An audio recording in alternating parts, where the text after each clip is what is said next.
जय हिंद दोस्तों। आज का जो अपना वीडियो रहेगा ऑप सेंटर पे, उस पे अपन आज दो टॉपिक पे बात करेंगे। पहला रहेगा कि जो रेड फोर्ट में अभी ब्लास्ट हुआ है उसके बारे में मैं बताऊंगा, और दूसरा रहेगा कि इंडियाज़ मैरीटाइम रेवोल्यूशन।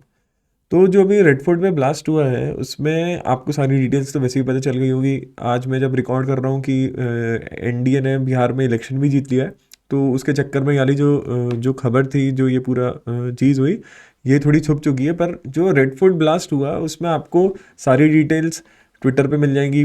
मुझसे बहुत अच्छे अच्छे ज़्यादा इन्फॉर्म लोग हैं, उनने भी इस पे एनालिसिस किया है, पर मैं इसको थोड़ी दूसरी जगह ले जाना चाहूँगा। पहली चीज़ तो ये है कि सब लोग, मैं तीन चार लोगों से बात भी कर रहा था, मैंने ट्विटर पे भी देखा कि इंटेल फेलियर। आप को ये ध्यान देना पड़ेगा कि जो इंटेलिजेंस एजेंसीज रहती हैं, तो उसमें ऐसा नहीं रहता है कि मोसाद हो गई या सीआईए हो गई, उनका 100% हिट रेट रहता है। कहीं ना कहीं आप कुछ ना कुछ इसमें प्रॉब्लम, या फिर जो एजेंसीज रहती हैं वो इसमें आपको कभी भी नहीं दिखेगा कि उनने 100% कोई भी अटैक रोका रोका है। अगर आप देखेंगे कि जैसे जो यूएस के भी वर्ल्ड ट्रेड सेंटर पे भी हुआ था, कि वो भी बहुत बड़ी चूक हो गई थी सीआईए से। और अगर आप जो हमास और इसराइल का जो भी जो कन्फ्लिक्ट हुआ था, उसमें भी मोसाद से एक बहुत बड़ी चूक हुई थी। तो यही चीज़ है कि इधर मैंने एक स्क्रीनशॉट लगाए हुए हैं कि, और ये सब वैलिड सोर्सेज हैं, जैसे money control, NDTV, the Hindu, Hindustan times, right wing left wing दोनों ही आपको न्यूज़ चैनल्स मिल जाएंगे ये। आप इधर देख सकते हैं कि अलग अलग जो एजेंसीज हैं, पुलिस जो पुलिस फोर्सेज हैं, उनने जो एटीएस हैं, जैसे महाराष्ट्र एटीएस का इधर पे लिखा हुआ है, पंजाब पुलिस का लिखा हुआ है, इनने अलग अलग जो मॉड्यूल थे उनको इधर पे रोका है। बस ये जो एक था, जो अल फलाह यूनिवर्सिटी है, इधर से जो बंदा है वो अपनी आई-20 में जितना भी उसके पास अमोनियम नाइट्रेट था वो लेके भाग गया। तो ये वाला अटैक भी शायद, अब कुछ कुछ सोर्सेज बता रहे कि वो कहीं और करना चाह रहा था, पर उससे गलती से, या फिर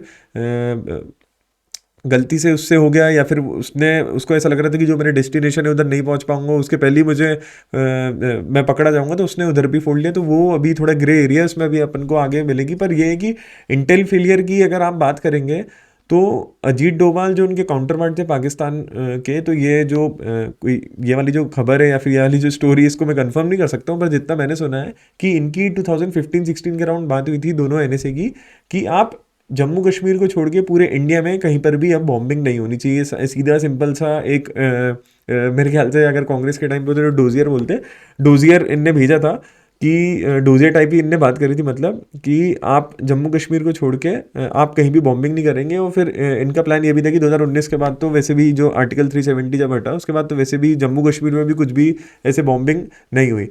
तो उसमें अपन को यही देखना पड़ेगा कि उसके बाद इंडिया में अगर आप मेनलैंड टेरिटरी देखेंगे, अगर वैसे जम्मू कश्मीर भी मेनलैंड टेरिटरी में ही आता है, अगर आप उसको हटा देंगे तो एक आप पठानकोट देखेंगे बस, उधर पे भी जो आर्मी का वो था उस पर हमला हुआ था, बाकी कहीं भी नहीं हुआ है। तो ये चीज़ शायद से जो मोदी गवर्नमेंट है, अमित शाह की जो मोदी बीजेपी और अमित शाह की गवर्नमेंट है, इसमें शायद ये पहले ही अटैक होगा मेरे ख्याल से जो ऐसे टेररिस्ट बॉम्बिंग का इंडिया ने अभी फेस किया है। तो आपको ये देखना पड़ेगा कि पिछले 11 साल में आपके थ्रेड्स इतने सारे, पर एक ही बॉम्बिंग हुई है पूरे इंडिया में, अगर आपको टेरर के अगर आप एंगल से देखेंगे तो इंटेलिजेंस फेलियर मेरे ख्याल से कहीं भी नहीं है। मेरे ख्याल से कुछ वो बड़ा धमाका कर सकता था, आपने उसको कम में ही उसको आपने वो जो अटैक है उसको रोक दिया है।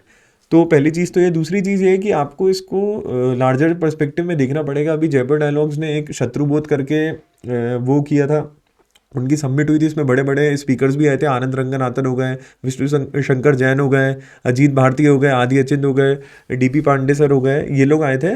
तो इसमें यही टॉपिक था कि जो अपन की जो हिंदू सिविलाइजेशन है, इसको ये देखना पड़ेगा कि आपका जो थ्रेट परसेप्शन है वो कितना अच्छा है, आपको थ्रेट असेस कर पाते कि नहीं कर पाते। अगर आप जूइश कम्युनिटी देखेंगे, उनका थ्रेट परसेप्शन काफ़ी अच्छा है। जो अपने मुस्लिम भाई लोग हैं उनका भी थ्रेट परसेप्शन काफ़ी अच्छा है। क्रिश्चियनिटी में भी देखेंगे उनका भी बहुत अच्छा है।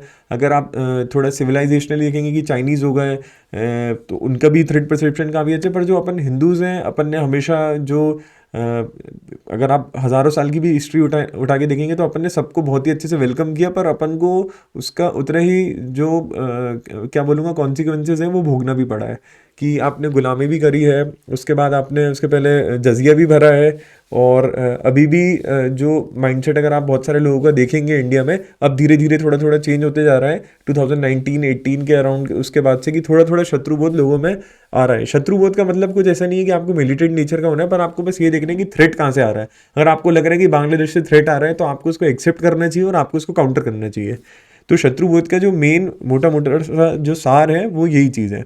फिर मैं इस ये वाले जो टॉपिक को मैं एंड करूँगा कि जो ये जो अटैक हुआ ये फिर से होगा। इसमें जो मेंटालिटी है पाकिस्तान की, इवन बांग्लादेश की भी, अब वो कुछ अलग नहीं है। और जो चाइना और जो सीआईए भी करता है वो आपके इधर आपको परेशान करता रहेगा, क्योंकि आप एक ग्रोइंग इकोनॉमी है, आप आगे बढ़ना चाह रहे हैं, आप उनको काउंटर करना चाह रहे हैं। तो उनका तो ये चीज़ रहेगी। और जो पाकिस्तान है और बांग्लादेश है ये तो आपसे आगे कभी नहीं निकल सकते, पर जो इनकी आइडियोलॉजी है वो आपके लिए मतलब वो आपके हमेशा ऑड्स में ही रहेगी। तो आपको यही चीज़ देखनी पड़ेगी कि हम इसको कैसे काउंटर कर सकते हैं। फिर जो विन रेट है, जो जैसे मैंने बात करी सीआईए मोसाद है वो भी मिस्टेक्स करते हैं, तो अपनी एजेंसीज, मैं तो अपनी एजेंसी को उनसे ऊपर ही मानता हूँ कि 2-3 साल भी नहीं हुए थे शायद अपनी एजेंसी को, और उनने एक अलग ही देश बना दिया था। उस पर उत्कर्ष एक अलग वीडियो बना देगा। पर जो अपना मेरे ख्याल से जो विन रेट रहता है, अगर मैं पिछले 10 साल की बात करूँगा तो 90-95% इवन 100% तक की भी वो जा सकता है। फिर आपको जो इंटरनल सिक्योरिटी उसको काफ़ी स्ट्रेंथन करना पड़ेगा कि अल फलाह जैसी यूनिवर्सिटी जो यूजीसी से ग्रांट लेती है, और मुझे अब ये नहीं पता कि मिनिस्ट्री ऑफ एजुकेशन के अंडर वो अगर आती है तो मतलब ये इतनी एक्टिविटी कैसे चल रही थी कि अगर अल फलाह यूनिवर्सिटी फरीदाबाद हरियाणा में और 40% लोग उधर कश्मीर से हैं, तो नाम समझ में आते हैं कि ठीक है अल फलाह एक जो नाम है उसके अंडर ज़्यादातर ये वाली कम्युनिटी के लोग रहेंगे। पर आपको ये देखना पड़ेगा कि 40% कश्मीर से रिक्रूटमेंट उधर पे क्यों हो रही है। तो आपको इंटरनल सिक्योरिटी वो थोड़ी और स्ट्रेंथन करनी पड़ेगी। जो अर्बन नक्सलिज्म है, जो फुट सोल्जर्स की तरह यूज़ होते हैं, उनको आपको और देखना पड़ेगा कि नक्सलिज्म तो अमित शाह जी ने एंड कर दिया, आपको अब अर्बन नक्सलिज्म की तरफ भी एक प्रायोरिटी उसको प्रायोरिटी में लेना पड़ेगा। तो लॉफुल पुलिसिंग होनी चाहिए। आपको ऐसे किसी की भी कुछ ऐसे मारपीट या कुछ भी नहीं करनी है, आपको पुलिसिंग तगड़ी रखनी चाहिए। आपको जुडिशरी की इसमें हेल्प लेनी चाहिए, इंटेलिजेंस जो एजेंसीज है उनकी हेल्प लेनी चाहिए। और आपको आखिरी में जो सोशल मीडिया है उसको कंट्रोल और रेगुलेट करना चाहिए, क्योंकि बहुत सारी फॉल्ट लाइन्स है इंडिया में। अगर आप कास्ट बेसिस पे देखेंगे, अगर आप रिलीजन के बेसिस पे देखेंगे, लैंग्वेज के बेसिस पे देखेंगे, ये भी एक पिछले 1-2 साल में बहुत ये पनपता हुआ दिख रहा है। तो आपको सोशल मीडिया पे भी, आपको इसमें मैंने रेगुलेट भी लिखा है, आपको मतलब 98-99% जो सोशल मीडिया है उसको आपको रेगुलेट करना चाहिए। पर आपको 1-2% जो एक्सट्रीम एलिमेंट्स है उसको आपको ज़रूर कंट्रोल करना चाहिए। तो पहला टॉपिक तो अपने शत्रुबोध था। दूसरा था कि मैरीटाइम रेवोल्यूशन। इसमें ये था कि मैं और उत्कर्ष डिस्कस कर रहे थे, तो उत्कर्ष ने बोला कि अभी उसने एक स्टेटमेंट बताया था मुझे कि मैं एडमिरल सर का नाम भूल रहा हूँ, पर हर 40 दिन में इंडिया एक वॉरशिप निकाल रही है। तो ये पिछले 1-2 साल की वो बात कर रहे होंगे। पर मैंने फिर देखा कि 2014 और उसके पहले क्या था, और 2014 और उसके बाद क्या था। तो 2014 के पहले अपने पास 120 से 140 वॉरशिप्स थी, सबमरीन और ये सब मिला के ये नंबर ऊपर भी जा सकते हैं, क्योंकि इसमें बहुत सीक्रेसी रहती है।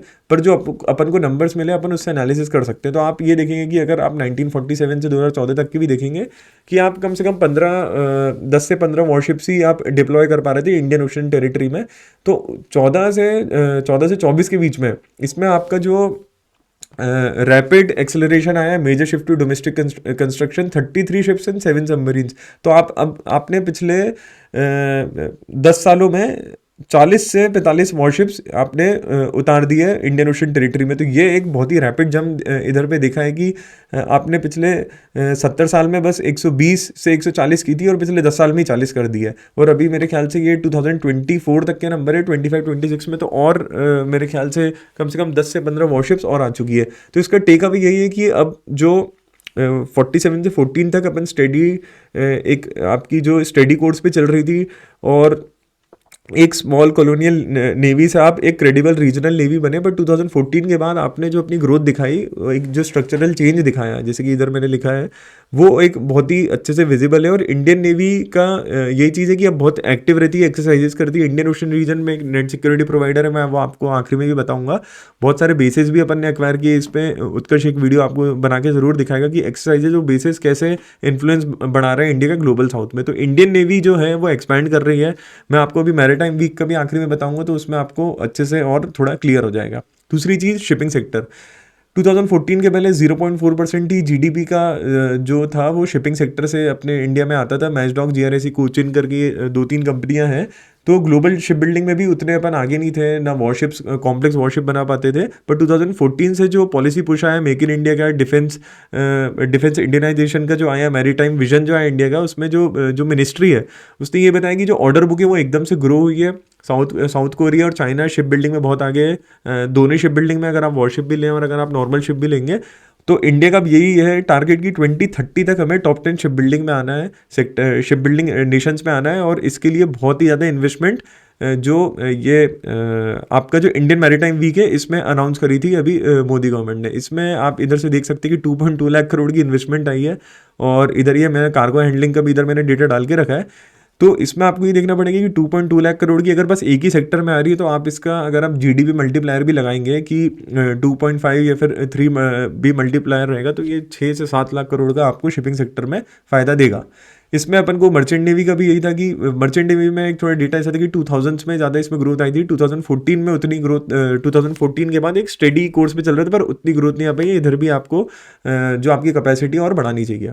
फिर ऐसा क्या चेंज हुआ 2014 के बाद? पॉलिसी पुश आया, चाइना का राइज देखा, तो मोदी गवर्नमेंट ने ये सोचा कि हमें भी अपना इंडो पैसिफिक में आपको एक्टिविटी बढ़ानी पड़ेगी। इंडस्ट्रियल मैच्योरिटी आई, जैसे जैसे एक नेशन आगे जाता है वो मैच्योर होते जाता है, तो वो भी जो कॉम्प्लेक्स मशीनरी होती है वो बनाता है। फिर मैरीटाइम डिप्लोमेसी, इंडिया ने ये सोचा कि हम भी थोड़ा इधर ये वाले एरिया में डिप्लोमेसी दिखाएंगे, अपना इन्फ्लुएंस बढ़ाएंगे। तो ये वाली चीज़ थी कि क्यों, बहुत सिंपल रीज़न है, इसमें कुछ रॉकेट साइंस नहीं है।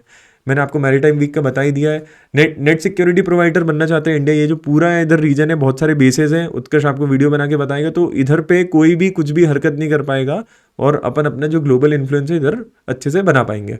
आखिरी चीज़ ये है कि शत्रुबोध आप में रहना चाहिए, आपको मिलिटेंट नेचर का नहीं होना चाहिए, पर आपको कहीं भी अगर थ्रेट दिख रहा है तो आपको उसको ज़रूर काउंटर करना चाहिए। यही मेरी एक विश रहेगी अमित शाह जी और नरेंद्र मोदी से, और सारे जो अपने इंडियन से उनसे भी।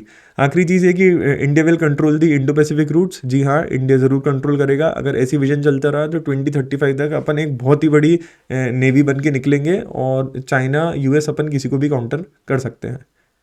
थैंक यू, जय हिंद।